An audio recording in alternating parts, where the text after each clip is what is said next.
see white lies dancing between the lines. She's an atheist.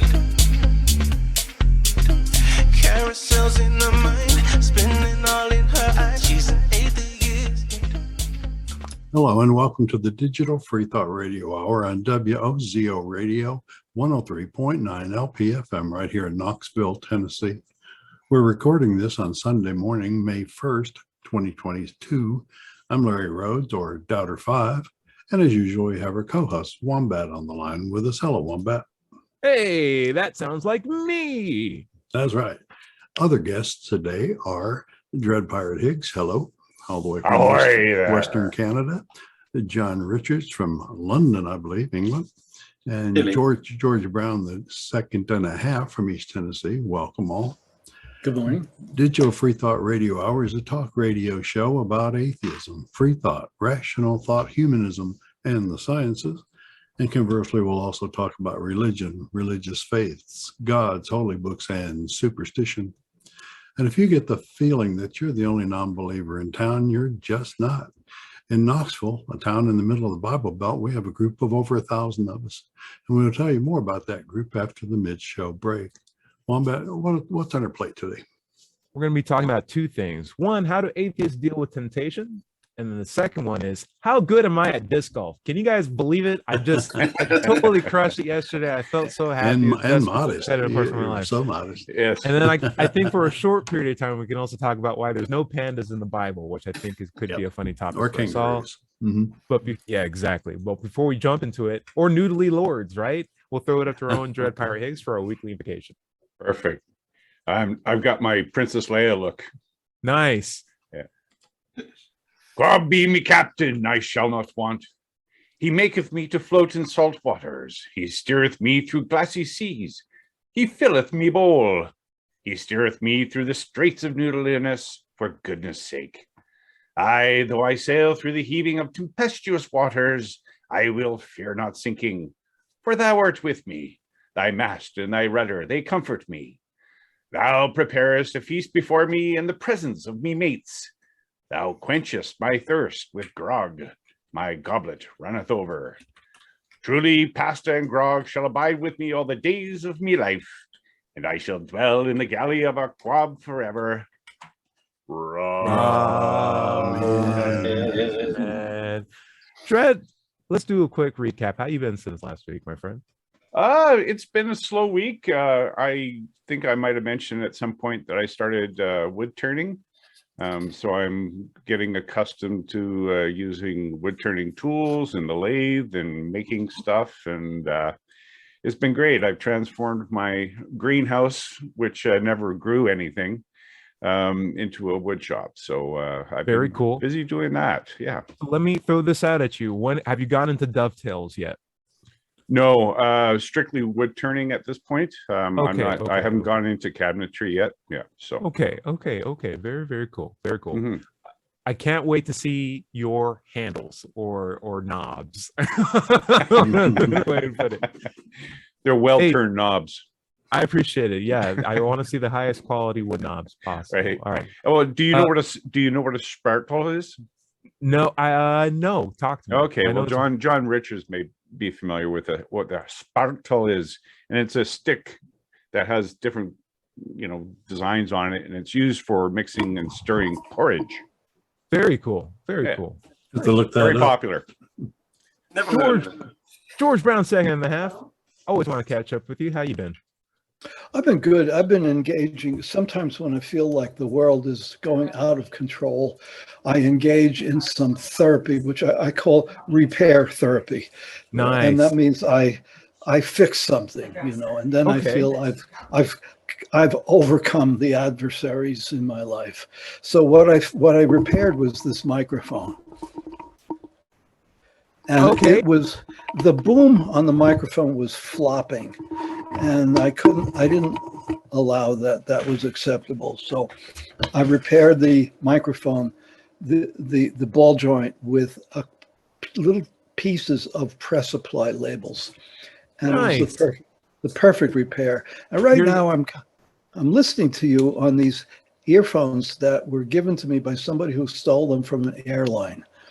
And I've been comparing airline headphones. You know? Okay, not bad. You look fashionable. Listen, I'll tell you something. At my job, we have a belief that if you fixed it and it looks silly and it works, it's not silly, and you're good to go. That's it. Well, we yes. live by I that. mean, And glad to hear you have a stiff boom. Yeah.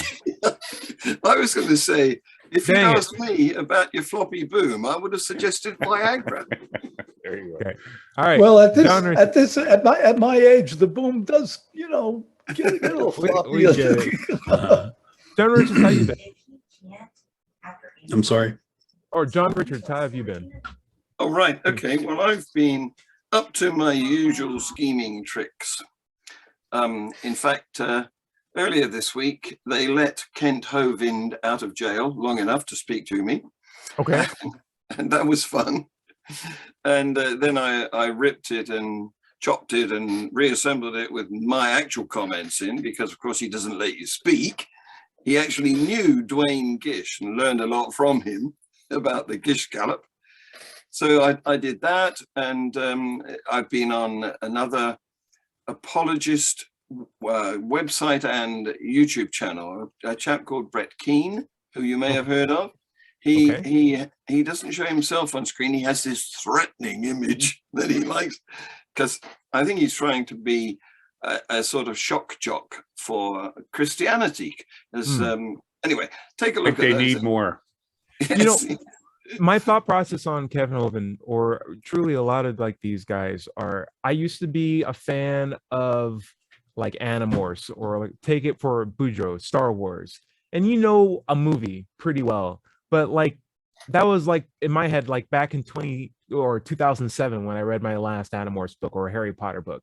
Like there have been other books that have come out and who have colored my impression of like the older books that I've read, but could you imagine from a child up to the point where you're an adult to like from 2007 all the way up to 2020, you're still arguing about the same book, the same stories, still genuinely believing it, still knowing every note. It's like, haven't you had the opportunity to like flower or bloom into any other areas of expertise? Like, is this still the same thing that you're doing? It's crazy. Well, you see, there's two reasons why he hasn't. One is that he never listens to anything anybody else says.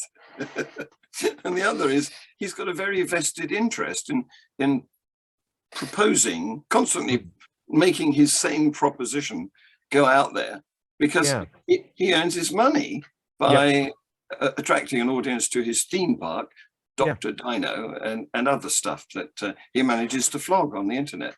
Yeah, it's how he feeds his kids. But like, it's also a really terrible way to figure out if something's true or not, you know, when you put that much pressure on it. So it's a shame. It's like a comedian who knows he daren't change.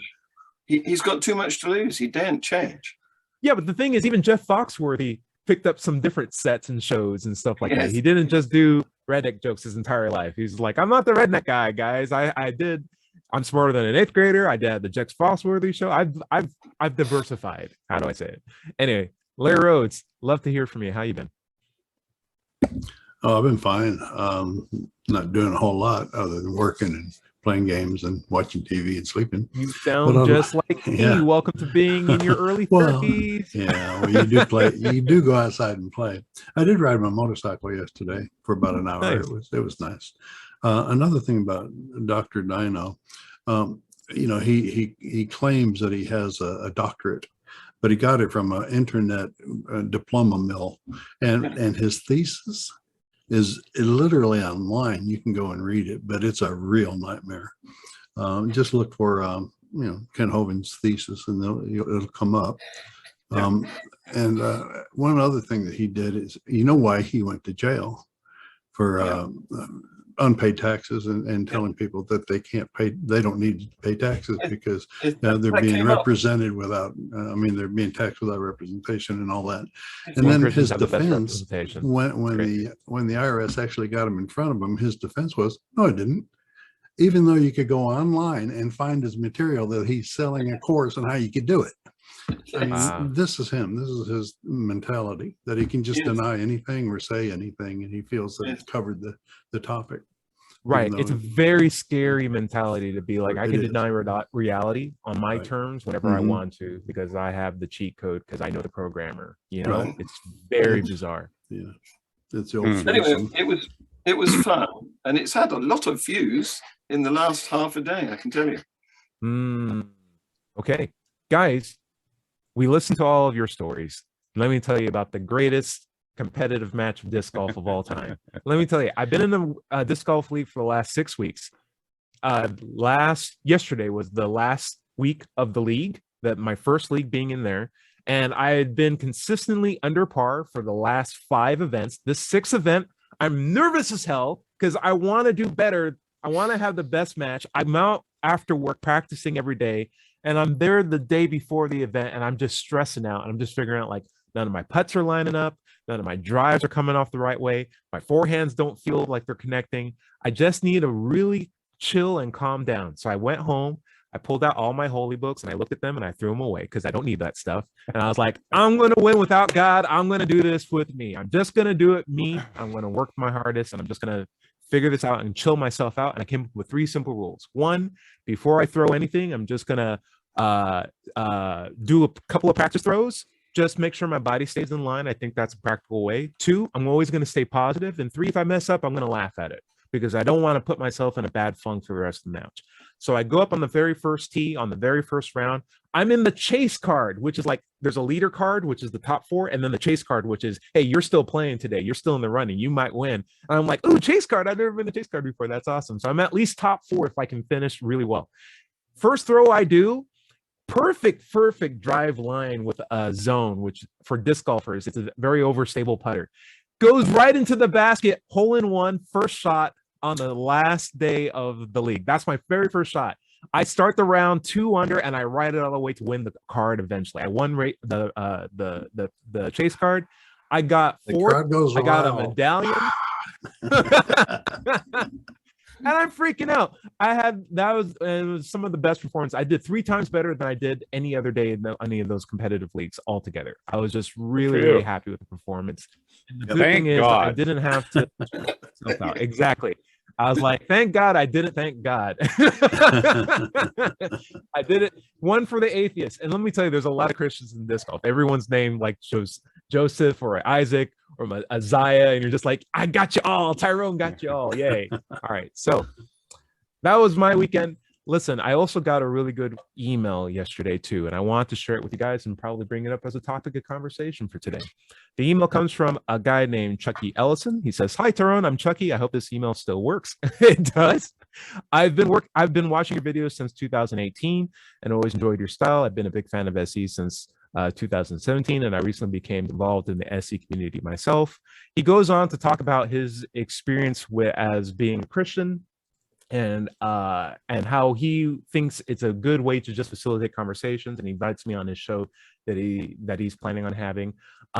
I find it more encouraging that there's different kinds of people who are trying to have conversations with people who don't necessarily believe the same way they do or use different methodologies. I think that's the best way for us to get over that Kent Hovind closed-mindedness. But Chucky does present an interesting question in his email, and he asks, how do atheists deal with temptation? And it's not just by the fact that they don't do things. It's the fact that even if they don't do something, they still have temptation there. It's still present, even if their actions show that they're capable of, overcoming it. But how do atheists as a whole deal with temptation? And what kind of mechanics do we have to resolve that if we don't rely on prayer or God or faith or things like that? So I know everyone's raising their hands. We'll do a round table. We'll start with Larry. What do you think? How do atheists deal with temptation? Okay. Before I get into it, you've got a little bit of static going on. I'm hearing it now. Maybe you can adjust it while I'm talking. Well, first of all, we don't have nearly the temptations to worry about as the people do who are, religious people. We don't have a celestial body telling us not to do half the things we want to do. The other half is you learn to rely on yourself. And we have laws in place that punish people who give into too many temptations that are against what other people would call their freedoms. And we learn to live within those limitations. And plus we set up our own limitations and we live by them. Once you realize that you can't rely on something supernatural, you learn to rely on yourself. Yeah. Once you realize you can't rely on the supernatural, you learn to rely on yourself. Mm. Interesting. Okay. John Richards, looks like you're raising a hand or finger. Yeah, sure. Well, Larry's right. We have fewer taboos. You know, if you're allowed to do pretty much everything, then you don't feel guilty, and you don't consider them to have been temptations. So it's only those people who are uptight about things that think they oughtn't to do because it's naughty that really have a problem. Can I put a question on that? So is the crux of the argument that we have fewer temptations, or that we have more freedom that inherently just makes whatever temptations do exist not so taboo? Do you see what I'm saying? There's two very nuanced points that you're making right now. Are you saying both, or what? It's fewer temptations. There's in the Christian column of temptations, there's a whole lot of things, and in the non-believers column, there's not much. You know? Right. So the list of temptations is very small for us. But the other thing is, we accept a responsibility for them. You know, so unlike thinking that God is the one who's directing our actions and that his morals are the ones we should abide by, we actually accept responsibility for our own actions, and therefore we consider whether we should do this, whatever it is, or whether we shouldn't. So if what you might consider to be a temptation comes before you, you think about it and decide, no, I'm not going to do that, you know? And this happens to us every day. For example, I remember to this day biting my tongue about some nasty remark that I could have said to my father. He's dead now, long ago. But at that time, I realized that if I said that thing, it would ruin our relationship for the rest of our lives. Right. What did I do? I bit my tongue. Interesting.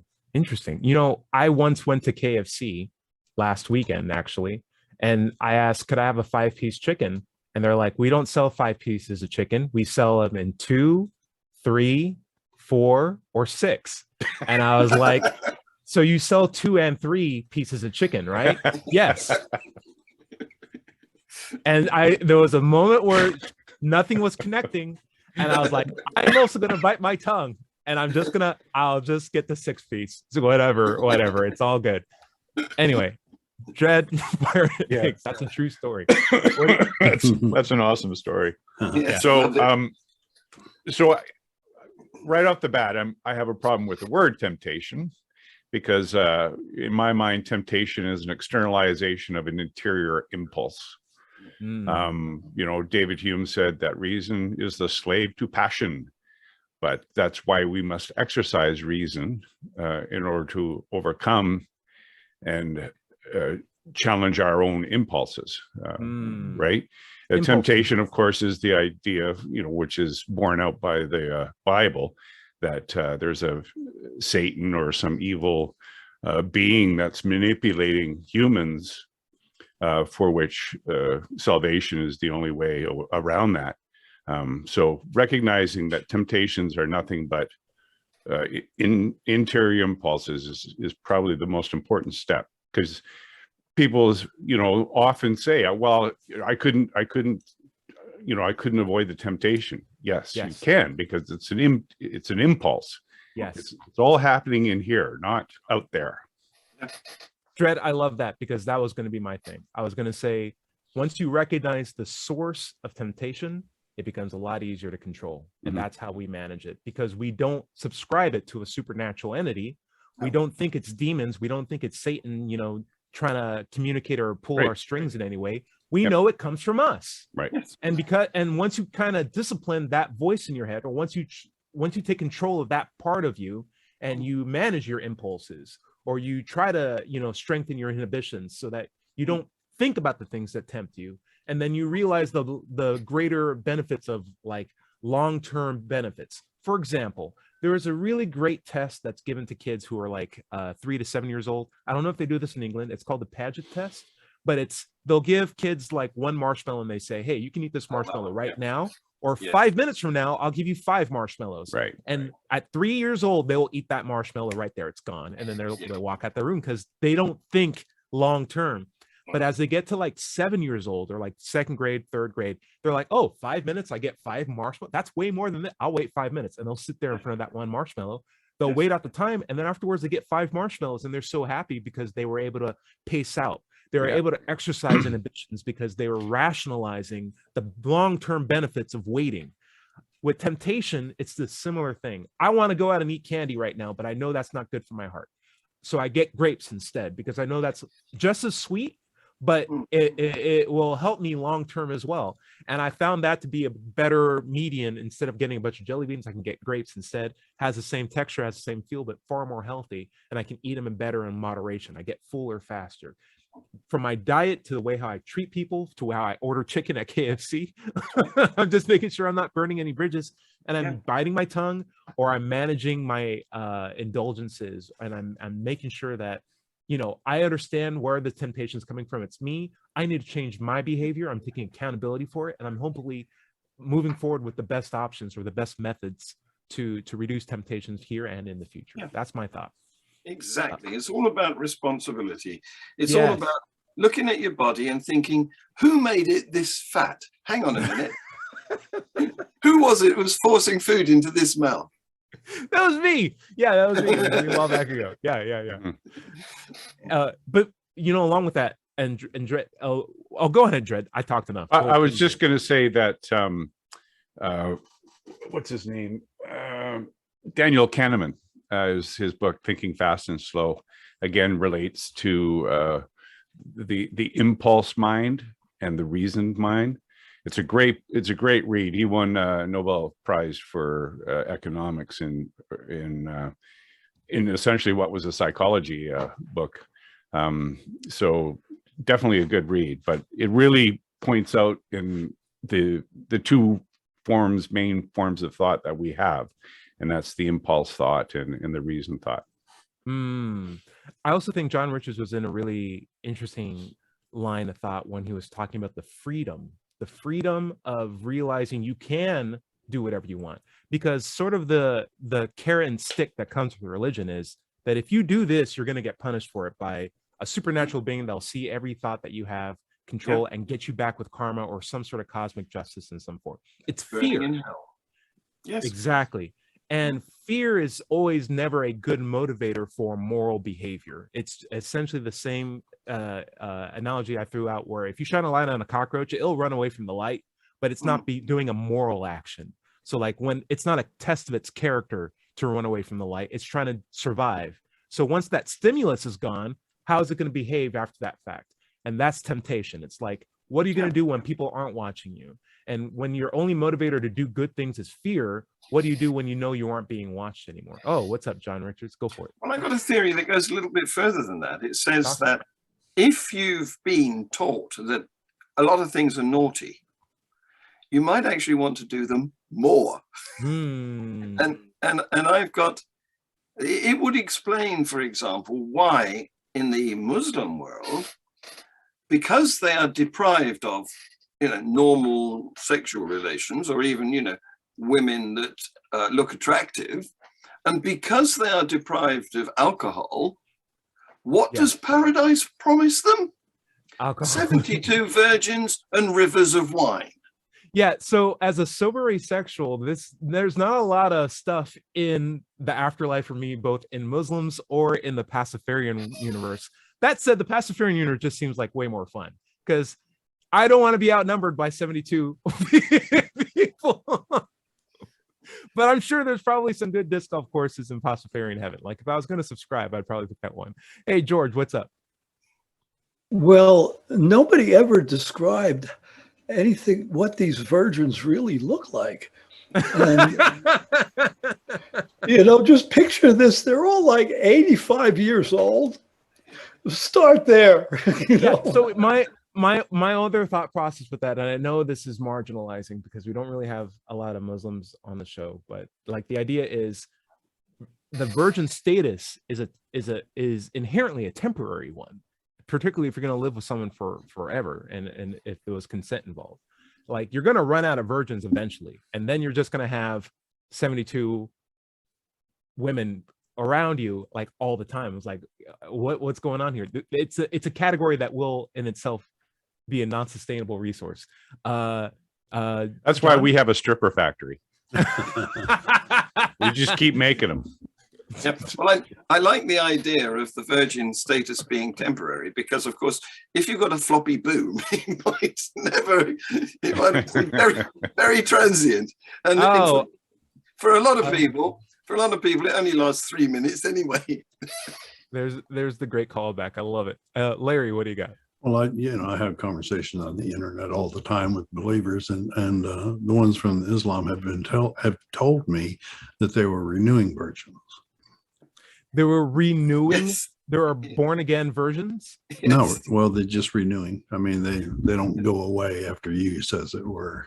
They're No. renewed. Wow. They get their hymens back. Yes. No, Yes. so I wish. So here's the thing. I'm just going to throw this up. I have read the Quran twice.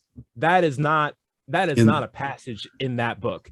But well, there are it's an one awful of those lot of crazy. hadiths, and there are an awful lot of know. imams who just make up their own stuff.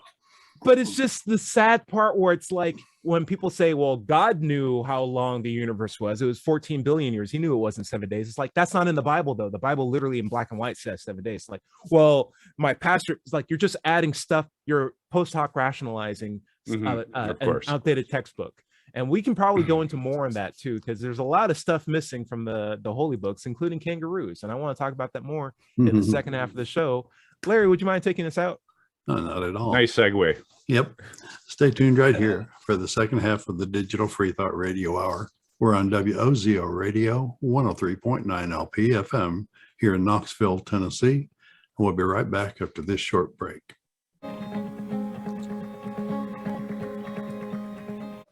Hello, and welcome back to the second half of the Digital Freethought Radio Hour. I'm Daughter 5. We're on WOZO Radio, 103.9 LPFM here in Knoxville, Tennessee. Let's talk a moment about the Atheist Society of Knoxville. ASK was founded in 2002. We're in our 20th year. ASK has over 1,000 members, and we have weekly in-person meetings in Knoxville's Old City at Barley's Tap Room and Pizzeria. We meet every Tuesday evening after work around 5:30 or so, go to about 8. Look for us inside at the high top table or on the deck if it's a pretty day. We're usually the loudest and happiest group there. We also have Tuesday evening Zoom meetings. If you're out of town or don't want to get out of the house, you can join us by emailing us, first of all, at askanatheist@knoxvilleatheist.org or let's chat se@gmail.com, and we'll give you the link on how to join us. You can also find ASK on Facebook, meetup.com, or go to their website at knoxvilleatheist.org. You can also Google Knoxville Atheist and find us. That's just that simple. By the way, if you don't live in Knoxville, you can still go to Meetup or do a search for an atheist group in your town. Don't find one? Start one. Wombat, where do we want to pick up? I did want to send out a thanks to Chucky Ellison for helping to stimulate conversation. That was a really good question that you sent in. And now I want to switch gears just a little bit. I had a funny thought and I wanted to run it by everybody. So at work, and I'm realizing that there was this cool picture of a panda that I saw on someone's background for a Zoom conference that we're having at work. And I was like, those are cool animals. And I bet you there's probably bears in every part of the world. Isn't it cool how it diversified such that the bears that are in this place are brown, the ones that are here are white, and the ones that are here are like black and white with these very distinct patterns. And then I thought, you know, I know that, and I probably have a hard time explaining that to somebody who's only ever lived in one place, but I could at least say, hey, you see that animal there that's just brown? Well, the bears that live way over there that you can't get to are basically the same, but they're black on their feet and black on their eyes, and they're white everywhere else. And I'd be like, oh, I understand what you're talking about now. The weird thing is that would only make sense to someone who's actually gone outside of a geo-locked location and was able to explain it. Or if that animal came over to their area, they would be able to see it. But it's a distinct enough thing, or it's exotic enough that it'd be an easy thing to explain what it is and basically say, hey, this is abnormal. This is kind of interesting. But I never see sort of recognition of that in the Bible and truly any other holy book or holy scripture. It seems to be the case that people who write those textbooks only write about what they're aware of in their geo-landlocked location.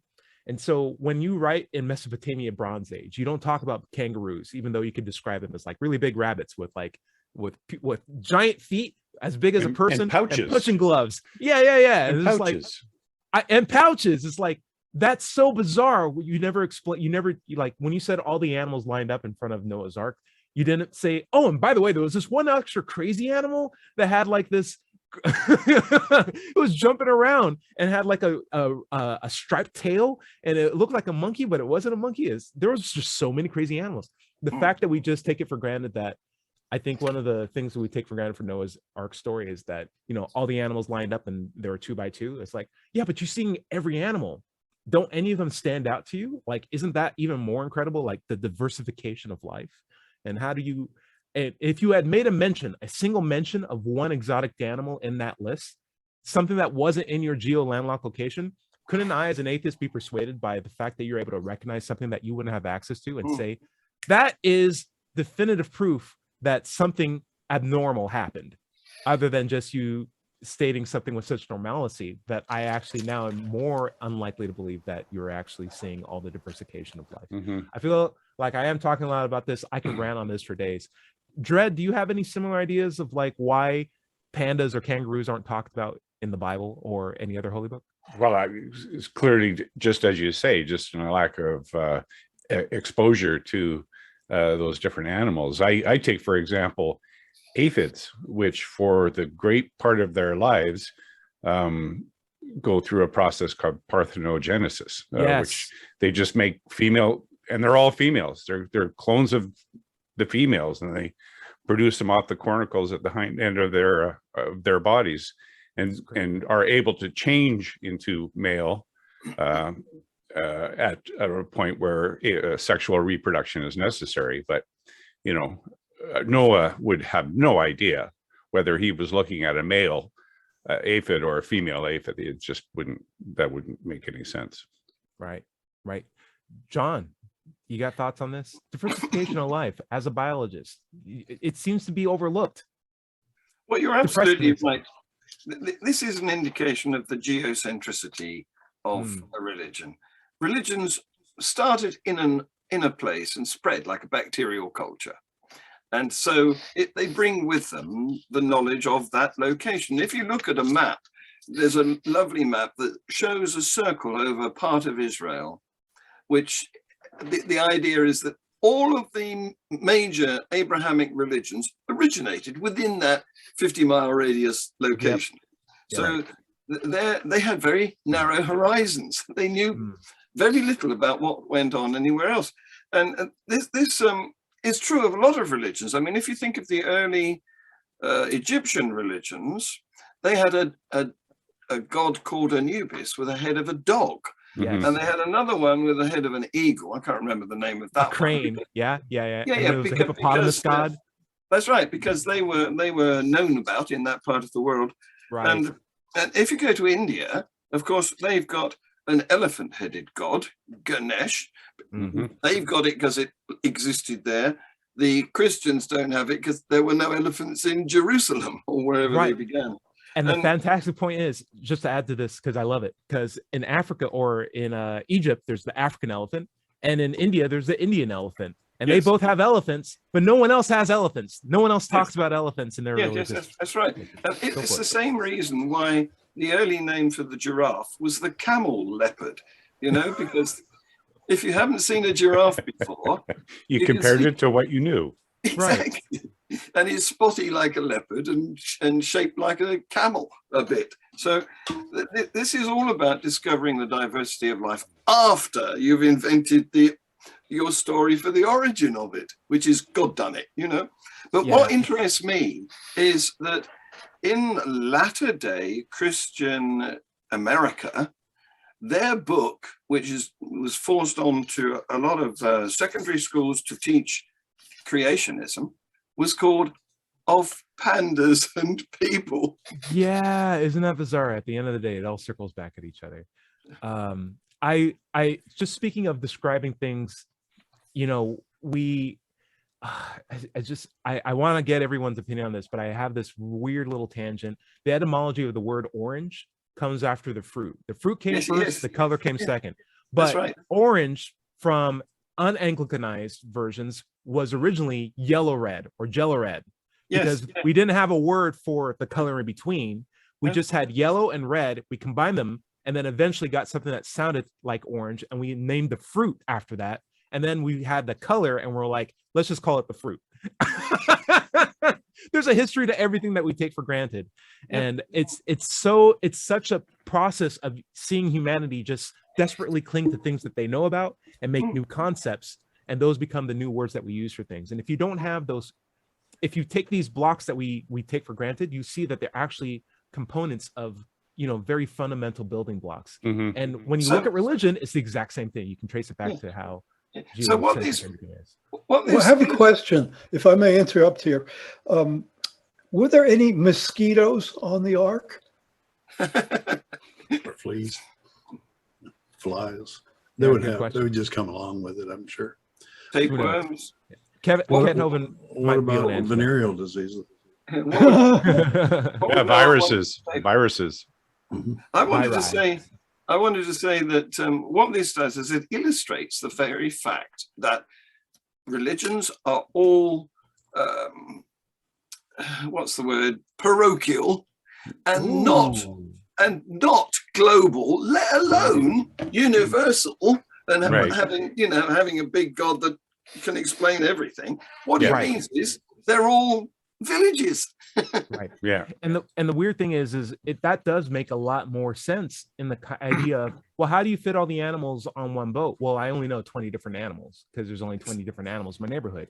What do you mean the whole world got flooded? Well, I only am aware of this village. So like, if there's a really bad storm here, I can make up that as a story rather than, you know, explain to someone the complexities of the earth and how much water would actually take in order to increase that diameter based on the surface area of the earth itself. It's like, no, it's just a couple of towns. That's a pretty bad rainstorm right there.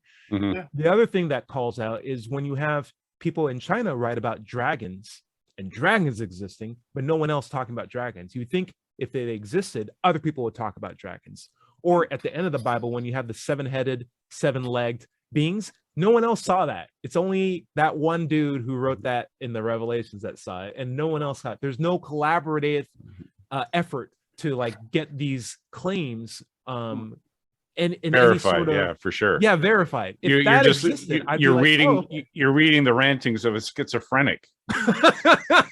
and that's the description of the end of the world for which we all ought to fear. Yeah. In some respect was just, it would be great if it was collaborated by another person who had no access to that person, far away enough to where it wasn't just something that could come about through a convention in Guinea, for example, but rather, or Geneva, my bad, or whatever that place is called. Who knows? Who cares at this point? But I'm saying, like, it'd be nice to have collaboration from desperate groups. Whereas in science, that is how science moves forward.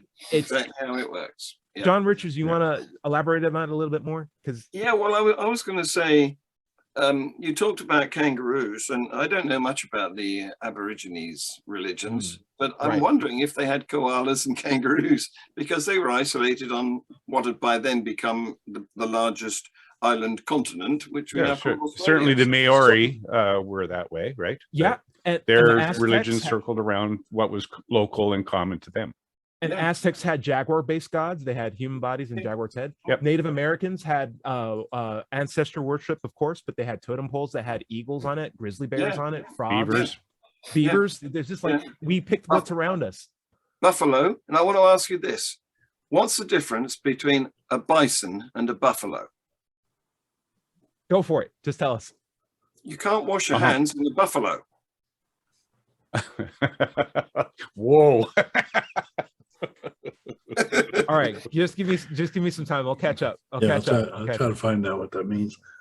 Basically, I'm mispronouncing. Got it. Our friends in Canada and England are like just really enjoying the cultural exchange. Look at the silly Americans. Yeah. So you know, the weird thing is, as a atheist, I'd actually find that as pretty compelling information that these guys were writing to something that was beyond them, at least, because that would be a hard thing to describe if someone was like, hey, all the animals lined up. And by the way, let me just describe some of these animals because they're really amazing. I have to take a moment to just describe something. There was a bear that had blah, blah, blah. And me as an atheist would have to be like, well, then how did Noah know about pandas or kangaroos or Komodo dragons? Like, how did he know that viruses were these weird things that live inside of people that aren't technically alive, but can replicate DNA? Like, how did he know about these aphids things? If that was in the Bible and I was reading that, I'd be like, oh man, I might just stick as a Christian because this seems to be very compelling evidence of something. Larry, what's up? Yeah, that's true. But there are other things that they bring up in the Bible that nobody seems to care about. Like Jesus raised like 3 people from the dead. And the Bible only names one of them, but nobody bothered to ask them what it was like being dead. Not a single one of them. Right. Yeah, I mean, you would think that would be a whole chapter, them describing, the afterlife. Nope, never mentioned. You're like, hey, Brandon, could you tell us about that time when you were dead for like a couple of days? Yeah. I'm busy. I'm still, feeding goats. I got way more important things to do. I just came back from the dead. Sorry. It's I got a catching up to do.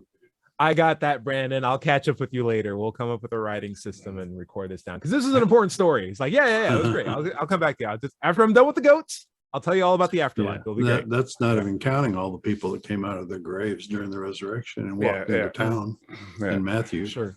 Yeah. Well, so considering that Jesus was only briefly dead, maybe he only had a near-death experience. Yeah. Though it's not so much their stories I'm interested in. It's more of like, if something happened and it was on a global scale, I want to hear other parts of the world talk about it, or I want the person who responds to it to impart some sort of insight that's worthwhile, that makes me understand that it's not just their limited experience and understanding that's at play here. They're describing things that's clearly outside of their capability of understanding. But the best things that we have is like a bush that's on fire. It looks like it's a fire. It's a bush that's on fire. It's like, that's such an easy thing to replicate. Give me something tangible that can be collaborated with something else that I know you wouldn't have access to, because anyone can light a bush on fire. Anyone can take a pole and make it look like a snake. There's poles that already look like snakes, mangrove vines. It's like, you don't have to like come up with these very, very insular, very modest miracles. Just give me something very, very interesting that other people can collaborate. The Red Sea split. Okay. Is anybody else talking about that? Or is it literally just Moses? That's just a shame. Anyway, Dred, what do you got? Yeah, I was just going to say Joseph Smith. Isn't that his attempt to corroborate the story of Jesus as happening with Native American peoples and, having been present here in North America? Very true. But the only problem with the Joseph Smith story is it falls into the same conceits. The only problem? Hello. It is basically a guy being like, okay, let's do the American version where now there's bald eagles and now there's tree frogs and there's toads and he's Jesus 2.0. Yeah, and there's Americana in it, which makes it a lot more palatable to Americans. But the problem is you're not talking about the things that are outside of America impacting America. Like you're not talking about trade or viruses that are coming in, or anything that's going on outside of the purview of just one man who, with limited technology, who's writing this Bible. It's just like, that's right. It's like when the pure story of Winnie the Pooh became Disneyfied. Right. It's, for me, it's like, man, this is going to be a pool, but it's sort of like when I saw Ready Player One, the movie, and I saw the Millennium Falcon and Iron Man in the same scene. And for me, it was like, these are both Disney-owned properties, but they're in the same movie, and it's kind of blowing my mind. Like, this is a guy who's now understanding pop culture at a meta level and combining sources that no other character in that universe would be able to put together. I don't see that in the Bible. Whenever I'm seeing the Bible, it's like I am watching an insular movie where only Iron Man exists or only Batman exists, and they only know Joker and the Riddler. And they don't know about Superman across the street in another town far away. It's so contained to the understanding and the knowledge of that writer that it's disappointing when they're talking about things on such a grand scale, yet they have such a limited scope and understanding on the things that they're obviously trying to portray or correlate to a higher power. It's a shame, and I would find it really convincing information if they were able to do it otherwise. Any other final thoughts on that, Dred? Yeah, it actually reminds me of some of the tenets of screenwriting is that your world must be self-contained, it must be self-consistent. So it's impossible to speak of things that you don't know of, even if it's superheroes or magic beings. The universe you create has to be internally consistent in order to make sense to people. For me, I find it as the Columbo paradox, where the more perfect the story is from beginning, middle to end, the more it's most likely a lie. Like when Columbo, who's a detective, he will go up to a person and ask, what were you doing last night when this body was found? And they'll be like, I was here. This guy saw me. I dropped off my gloves here. I was there at 9 o'clock. I came home. I ate 4 peas and then I went to bed. And he's just like, that's a very interesting story, because no one I ever talked to knows exactly what they're doing from beginning to end at the hour and stuff like that. That's very interesting. Yeah. Right. As he's walking to the car, he turns around and he says, one more thing. Right. Yeah. I want to interject. Almost done. Almost George. What I'm saying is the idea that self-contained stories are so beginning, middle, and end compact versus what science has as far as like narrative of the universe, which is nothing but unknowns. And we're still figuring out how things are going, makes me more inclined to believe that one's still a process that's trying to discover truth, and the other one is a narrative that's being offered to us to keep us from getting to the truth. Go ahead, George. Well, listening to you talk about Disney's ownership of characters that originally appeared in independent children's publications made me realize that Disney is free to take all these characters, these disparate characters that they own, and combine them into new stories in which they interrelate with each other. Well, it begins to sound like it begins to sound like Disney has the ability to create their own religion out of all these characters, which they would own and have a patent on. And it reminds me of a certain religion that I've heard about. Yeah.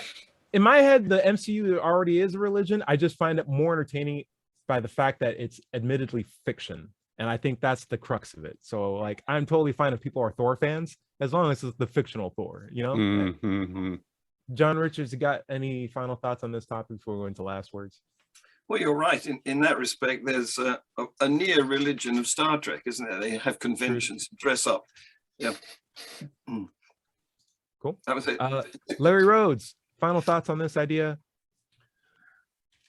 Pandas in the Bible. Well, no, it's obvious why. They just didn't have an omniscient source of information feeding them information about the rest of the world. All they had was their eyes and ears and what they could see and hear in their locality. That's all they could report on. They had some imagination, i.e. revelations.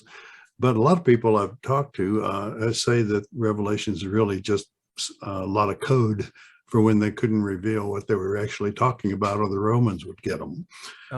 Whether it's schizophrenia or code, it's not miracle prophecy. Right. So, whichever one you decide, then you're deciding that the chapter of Revelations is not supposed to carry that kind of weight.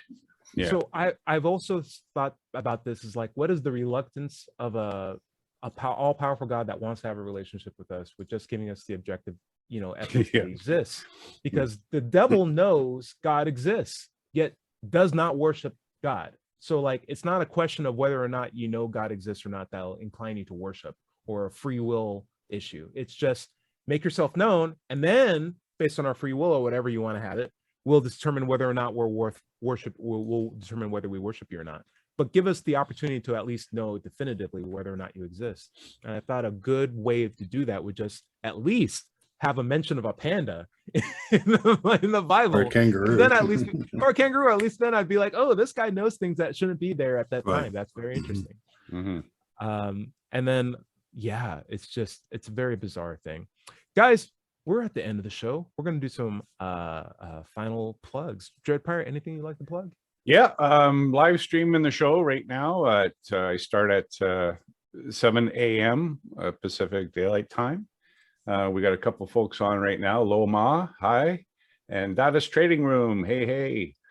So thanks for coming and joining us. So you can find me at Mind Pirate, MINDPYRATE, And I also have joined John Richards on the Global Atheist Network review show, which will be live streamed at 11 a.m. today. This is Sunday, Pacific Daylight Time. So look forward to seeing you there too. Like and subscribe. I'll see you there too. Yeah. And Perfect. Please subscribe to My Empire. Great show. John Richards, you got so much stuff to plug, so I'm just going to throw this in. I'm expecting my trophy in the mail for disc golf, but in the meanwhile, I might even dedicate it to God and put the best hide and seek world champion on it. The only problem is we still haven't found God yet. So God, whenever you have a chance, please send us your address. We'll be happy to send you that trophy. Anyway, John Richards, what would you like to plug? Well, it's nice to see you giving in to the temptation to brag about your trophy, Ty.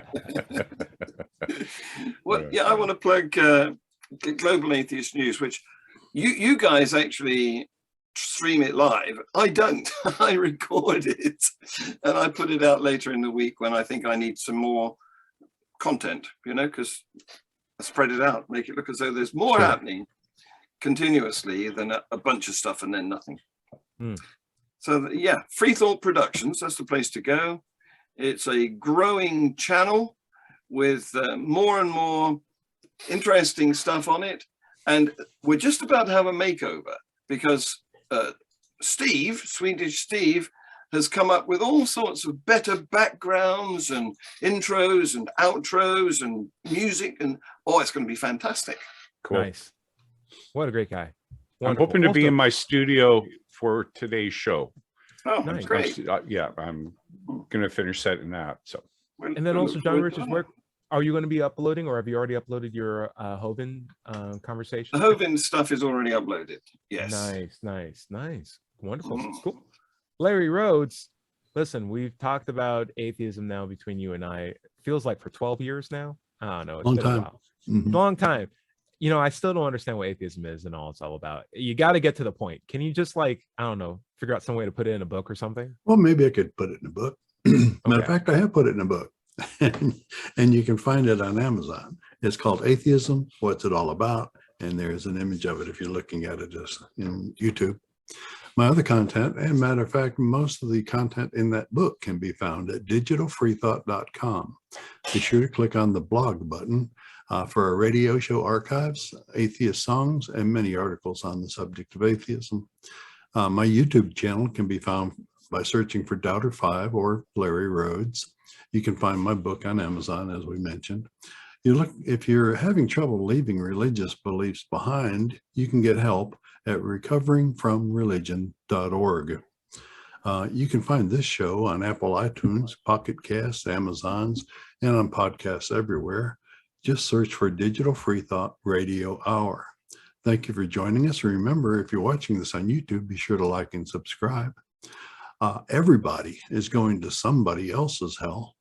The time to worry about it is when they prove that heavens and hells and souls are real. Until then, don't sweat it. Enjoy your life, and we'll see you next week. Say bye, everybody. Bye, everybody. Amen. Amen.